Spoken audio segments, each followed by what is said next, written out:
ఆంధ్రప్రదేశ్ కూటమి అధినేత మాజీ ముఖ్యమంత్రి నుంచి నేడు ముఖ్యమంత్రి స్థాయిలో కూర్చున్న వ్యక్తి ఆంధ్రప్రదేశ్ కూటమి సీఎం చంద్రబాబు నాయుడు గారికి అసలు ఏమవుతుంది? అర్థమవుతుందా బాబు గారికి? 40 ఏళ్ల సీనియర్ అని చెప్పుకునే చంద్రబాబు కనీసం 4 రోజులైన పరిపాలన చక్కదిద్దే కార్యక్రమం చేయకపోవడం ఏమిటి?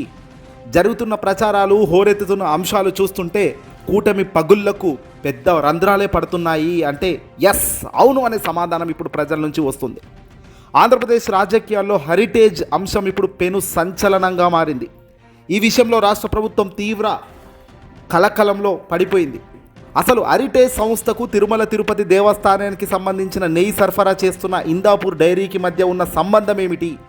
మార్కెట్లో లభించే ఆవు నెయ్యి ధర కంటే టీటీడీకి ఇందాపూర్ డైరీ సరఫరా చేస్తున్న నెయ్యి ధర ఎందుకు ఎక్కువగా ఉంది? సాధారణంగా భారీ మొత్తంలో ఆర్డర్లు ఇచ్చినప్పుడు ధర అనేది తగ్గాలి కదా. మరి ఇక్కడ ధర పెరగడం వెనుక ఉన్న అసలు మర్మం ఏంటనేదే ఇప్పుడు సంచలనంగా మారింది రెండు తెలుగు రాష్ట్రాల్లో. వివాదం మొదలవ్వగానే హెరిటేజ్ సంస్థ వ్యవహరించిన తీరు ఇప్పుడు అనేక అనుమానాలకు తావితీస్తున్న పరిస్థితిలో కనబడుతుంది. తమ సంస్థ గురించి వార్తలు రాయొద్దని, ఏకంగా సోషల్ మీడియాలో చర్చించవద్దంటూ కోర్టు నుంచి నోటీసులు తీసుకురావడం మీడియా నోర్లు నొక్కే ప్రయత్నం జరుగుతుందనేది ఇక్కడ క్లియర్గా కనబడుతున్న అంశం.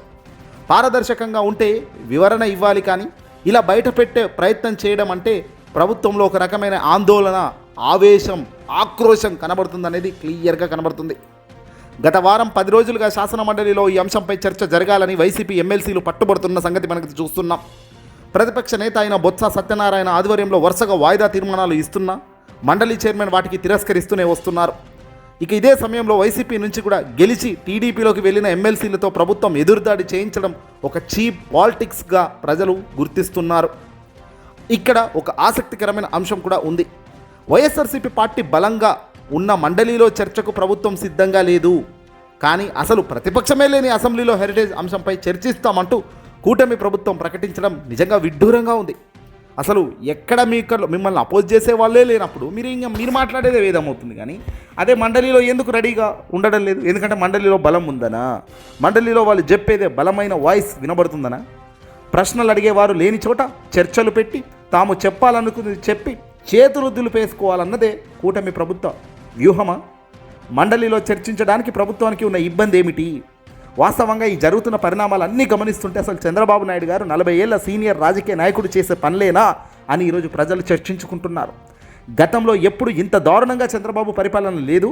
అసలు చంద్రబాబు అధికారంలో ఉండడం అంటేనే అది దారుణానికే దారుణం ఉంటుంది, కానీ ఈసారి మాత్రం ఏదో 10.0 చంద్రబాబును చూస్తున్నట్టుగా తన విచ్చలవిడితనాన్ని అక్కస్ కనబడుతుంది అంటున్నారు. అంటే మరి దీనికి సందేహాలు, కారణాలు ఏమున్నాయి అనేది ఇక్కడ ఆశ్చర్యంగా కనబడుతుంది. హెరిటేజ్ అనేది ఒక ప్రైవేట్ సంస్థ. ఒక ప్రైవేట్ సంస్థపై ఆరోపణలు వస్తే ఆ సంస్థే సమాధానం చెప్పుకోవాలి వాస్తవంగా. కానీ ఇక్కడ చాలా విచిత్రంగా ప్రభుత్వానికి సంబంధించిన మంత్రులు ప్రెస్ మీట్లు పెట్టి ఆ సంస్థ వెనుకేసుకొస్తున్నారు. ఎందుకు? గతంలో FSSAI కొన్ని రాష్ట్రాల్లో హెరిటేజ్ నెయ్యి నాణ్యతపై జరిమానా వేసి ఆ జరిమానా కూడా కట్టారు కదా. మరి ఇందాపూర్ డైరీతో ఉన్న సంబంధాల గురించి ఎందుకు దాస్తున్నారు? ఏదో తప్పు జరిగిందనే భయం ప్రభుత్వంలో కనబడడం ఏంటి? దేనికి సంకేతం? ప్రతి చిన్న సవాల్ను కూడా విసిరే నారా లోకేష్ గారు, ప్రతి చిన్న అంశం కూడా గుంటెత్తి బలంగా విసిరే నారా లోకేష్ గారు హెరిటేజ్ వివాదంపై మాత్రం మౌనంగా ఉండడం వెనుక, మంత్రులను ముందు నెట్టడం వెనుక ఉన్న మర్మం ఏమిటి? తప్పు చేశామని దొరికిపోయామని అనుకుంటున్నారా? కారణం ఏదైనా ప్రభుత్వం మరియు హెరిటేజ్ సంస్థలో కనిపిస్తున్న ఈ గందరగోళ తత్వం తెలుగు ప్రజలు నిశితంగా గమనిస్తున్నారు. పారదర్శకత లేని చర్చలు ప్రజాస్వామ్యానికి మంచివి కావని ఖచ్చితంగా గుర్తుపెట్టుకోవాల్సిన అవసరం ఉంది. ఇలాంటివి జరుపుతూ పోతుంటే చాలా వరకు పార్టీ డ్యామేజ్ అవుతూనే ఉంది.